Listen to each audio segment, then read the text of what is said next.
Ada beberapa pinjol yang mengaku punya DC lapangan dan selalu mengancam bakal datang ke rumah nasabah. Padahal pinjol itu nggak punya DC lapangan. Jadi enak banget buat tinggal buy dan kalian nggak usah takut ketika ada ancaman saya bakal datang ke rumah.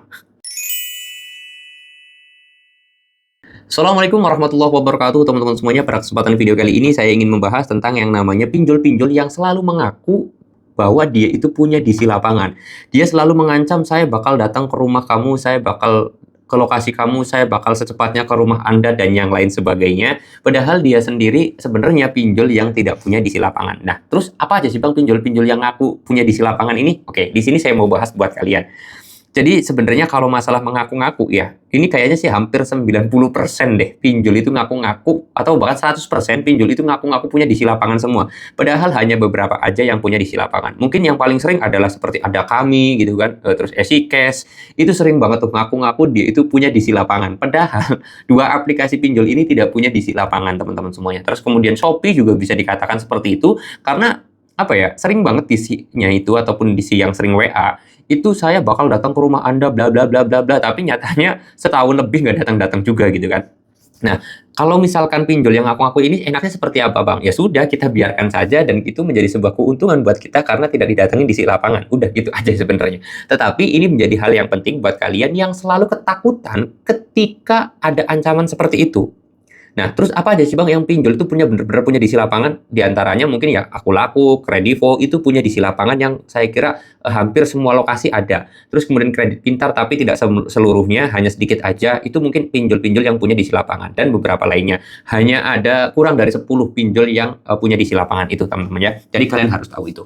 Nah, ini penting buat kalian. Jadi ketika ada ancaman apapun, tolong jangan pernah takut, jangan pernah stres, jangan pernah panik. Karena ini yang jadi sumber masalah.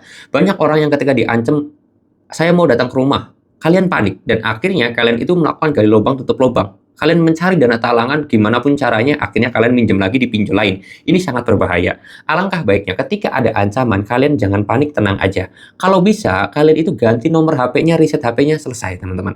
Tapi kalau misalkan kalian itu nggak mau juga, masih ngeyel gitu, saran saya kalian transparan aja terhadap orang. Karena banyak dari kalian yang takut didatengin di lapangan itu bukan karena ada orang datang ke rumah, bukan. Tapi takut orang rumah tahu. Takut istri kalian tahu kalau kalian punya pinjol. Takut suaminya tahu kalau kalian tuh punya pinjol. Takut orang tua kalian tuh tahu karena kalian tuh punya pinjol. Takut keluarga ataupun tetangga kalian tuh tahu kalau kalian punya pinjol. Itu yang paling ditakutin oleh banyak orang gitu loh. Kenapa kok seperti itu? Karena pada awalnya, pada saat minjam, itu mereka tidak pernah transparan terhadap keluarga. Akhirnya sampai detik ini selalu ketakutan ketika diancam mau datang ke rumah. Seperti itu ya.